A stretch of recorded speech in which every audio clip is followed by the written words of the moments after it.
بسم اللہ الرحمن الرحیم۔ NM TV سے میں نصرت مرزا ہوں۔ آج ایک دفعہ پھر پاکستان کا جو معاشی اور سیاسی جو بحران ہے اس پر ہم گفتگو کرنے جا رہے ہیں، اور NM TV سے جو گفتگو ہے وہ ہم مزید اس کو گہرائی میں گفتگو کریں گے۔ آپ جانتے ہیں کہ پاکستان کا جب وارد وجود میں آیا تو اس وقت رنگ و نسل اور کسی بھی امتیاز کے بغیر زبان اور علاقے کے سے ماورا ہو کر لوگوں نے پاکستان کے لیے جدوجہد کی، اور ان علاقے کے لوگوں نے جو کہ جن کو پاکستان میں شامل نہیں ہونا تھا انہوں نے بھی پاکستان کے لیے یہ سمجھ کر حصہ لیا کہ یہ پاکستان جو ہے وہ مسلمانوں کی نشست ثانیہ کے لیے، رینیسانس کے لیے جو ایک ذریعہ ثابت ہوگا۔ تو وہ ہم نے یہاں آ کر اس سلسلے کو جو ہم نے وعدہ کیا تھا رینیسانس کا، مسلمانوں کے رینیسانس کا، اس کو ہم نے بلا دیا، جس کے نتیجے میں آج ہم،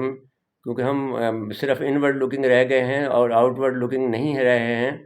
تو اس کی وجہ سے ہم جو ہے پریشانی کا شکار ہیں، اور اندرونی طور پر جو ہماری کشمکش چل رہی ہے وہ اقدار کی کشمکش کے حوالے سے جو منظرنامہ بن رہا ہے، اور جس کی وجہ سے جو ہمیں دقتوں کا سامنا ہے وہ ہمارے لیے ایک باعث اطمینان تو نہیں کہا جا سکتا، بلکہ باعث ہمارے نہ افتخار کہا جا سکتا ہے، بلکہ یہ ہمارے لیے باعث شرمندگی ہو گیا ہے، اور ہر طرف جو ہے مذاق ہمارا کیا جا رہا ہے۔ تو وہ ہم یہ دیکھتے ہیں کہ یہ تو بات اپنی جگہ پر درست تھی کہ جو لوگ پاکستان کے لیے جدوجہد کر رہے تھے وہ بہت مخلص لوگ تھے، جس میں حضرت مولانا حسن موہانی تھے، راجہ صاحب محمود آباد تھے، اور دیگر جو لوگ تھے وہ سب کے سب انہوں نے اپنے پیسے خرچ کر کے جو ہے پاکستان کے لیے قربانیاں دیں اور جدوجہد کی۔ لیکن بعد میں جو لوگ آئے اور جو حکمران بن گئے، اور جو ہوا یہ کہ جب انگریز جانے لگا تو یہ جو ٹوڈیز تھے، جو انگریزوں کے غلام تھے، جو پنجاب کے حکمران تھے عموماً، تو انہوں نے یہ کہا کہ صاحب ہمارا اب کیا بنے گا؟ تو انہوں نے کہا مسلم لیگ میں شامل ہو جاؤ۔ اس پر قائد اعظم نے یہی کہا تھا کہ بھئی مجھے اب معلوم ہے کہ میری جو باسکٹ میں جو چکنس ہیں یا جو میں نے چوزے ہیں، اور جو وہ مجھے معلوم ہے کیا ہے، تو وہ انہوں نے پھر بیوروکریسی پر یہ ذمہ داری ڈالی کہ وہ پڑھے لکھے لوگ ہیں، وہ پاکستان کو بنائیں۔ تو وہ جب یہ بات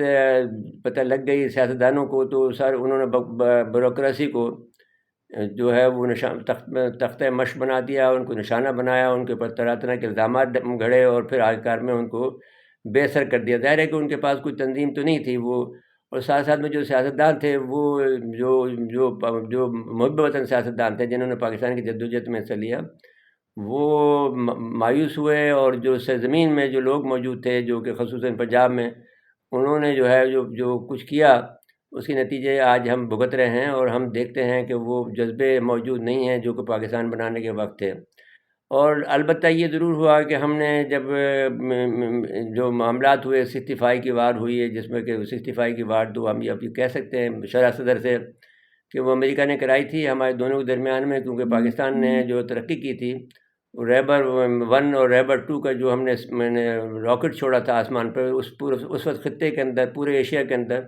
ہمارے علاوہ کسی نے بھی جو ہے اسپیس میں ترقی نہیں کی تھی، اور پھر ابھی تک ہم اسپیس میں ترقی نہیں کر پائے۔ تو اس وقت امریکہ کے صدر نے جب یہ یعنی امریکی سفیر کی ہدایت پہ جو مراسلہ تھا اس پہ لکھا کہ صاحب فکس پاکستان۔ تو یہ ایک کتاب آئی ہے نیور ایگزٹ فرام پاکستان میں انہوں نے یہ لکھا ہے، جو کہ ایک رائٹر جو ہے وہ ایک گورا ہے، اس نے یہ بات کہی کہ صاحب پاکستان میں جو جنگ بھی ہوئی ہے وہ بھی امریکہ نے کرائی، پاکستان میں بدامنی وہ بھی اس نے کرائی، اور جو پاکستان میں حکومت کی تبدیلی تھی ایوب صاحب کو نکالنا، وہ بھی امریکہ کے کا عمل تھا۔ تو اس کے بعد میں پھر انہوں نے یہ سوچا کہ پاکستان جو ہے وہ اس پاکستان کی جو شکست ہوئی اس میں پھر میائی جیسے غیر ذمہ دار آدمی کو حکمران بنا دیا، جس کے نتیجے میں ملک کو دو لخت ہوا، اور پاکستان کا جو تصور تھا آگے بڑھنے کا اور اس کی فوج کی مضبوطی کا، جو 65 کی جنگ میں ابھرا تھا، وہ تصور وہ ٹوٹ گیا، اور نتیجہ یہ ہوا کہ پھر پاکستان کو جو آہستہ آہستہ پھر سنبھال لیا، پھر لیکن ایٹمی طاقت ہم بن گئے۔ اور ایٹمی طاقت بننے کے بعد میں مجھے یاد ہے کہ جب امریکی سفارت خانے میں 1984 1985 میں جب میں یورپ سے اور واپس آیا، باہر کے ملکوں سے واپس آیا، تو مجھے یہاں پر بہت سے جو سیمینار تھے، یا بہت سے جو جو لائبریری میں یہ لوگ، امریکن لائبریری میں یہ لوگ کرتے تھے، تو ہم مجھے بھی بلاتے تھے. تو میں اس میں وہ ہمیں جو انہوں نے اخبارات کی کٹنگ دی ہمیں، اس میں یہ لکھا تھا کہ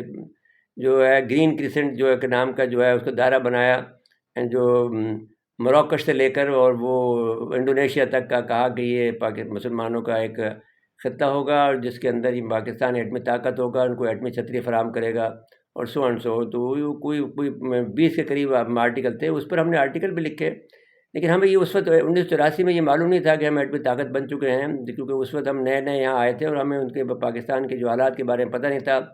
ہماری رسائی نہیں تھی اس وقت تک جو ہے صدر ضیاء الحق صاحب تک کی طرف، جو کہ جا کر 1988 میں بنی 5 جنوری 1988 کو. لیکن اس وقت بھی ضیاء الحق صاحب نے ہمیں یہ نہیں بتایا کہ ہم ایٹمی طاقت بن چکے تھے، اور ویسے بھی ہم کراچی کی سیاست میں مبتلا تھے، تو اس لیے ہمیں زیادہ وہ اس کی پوچھ گچھ بھی اور سن گن بھی نہیں تھی. اور اگر جب ہم یہ پاکستان اٹامک انرجی کمیشن سے یا کسی اور سے پوچھتے تھے، تو وہ بتاتے تھے کہ بھائی ہمیں تو کچھ پتہ نہیں ہے، کچھ نہ کچھ تو ہوا ہے، لیکن یہ ہے کہ ہمیں نہیں معلوم کیا ہوا. تو اب ایسی صورتحال میں جو پاکستان ہوا، تو اس کی مسلسل ہم یہ سمجھتے تھے کہ جو ہمارے ایک ایک ادارے تھے، ایک ایک کر کے جو ہے وہ توڑے گئے. اس زمانے میں جو ہمارے بیوروکریسی کہلاتی تھی، جو سفید بیوروکریسی تھی، وہ امریکہ لکھتا تھا دے آر ہاکس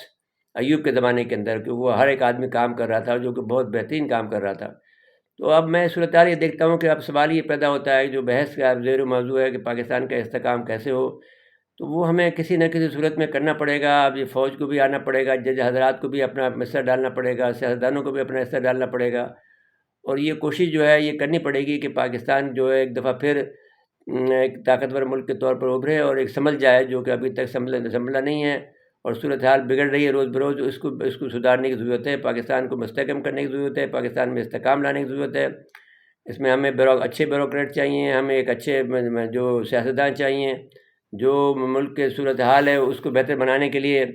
ہمیں جو دنیا بھر میں سازش ہمارے خلاف ہو رہی ہے، اس سے ہمیں فرقہ واریت سے، لسانیت سے، اور ہر چیزوں سے ہمیں، اور کرپشن سے ہمیں دوری اختیار کرنی ہوگی. اور جو ہماری فوج ہے وہ ہمارے ساتھ مل کر کام کرے. تو اب یہ بھی ہے کہ قائد اعظم کا اور قائد ملت لیاقت علی خان کا بھی انتقال بہت پہلے ہو گیا تھا، لیکن اب بہرحال زمانے میں بدلتے رہتے ہیں. لیکن مسلمانوں کا یہ کام ہے کہ وہ اپنی کاوشیں جاری رکھیں اور پاکستان کو استحکام بخشیں، کیونکہ یہی وہ ملک ہے جہاں سے رسول اکرم صلی اللہ علیہ وسلم کو خوشبو آتی تھی. اور یہ کہا تھا کہ مجھے ہندوستان کے اور پاکستان، یعنی اس زمانے میں تو پاکستان نہیں بنا تھا،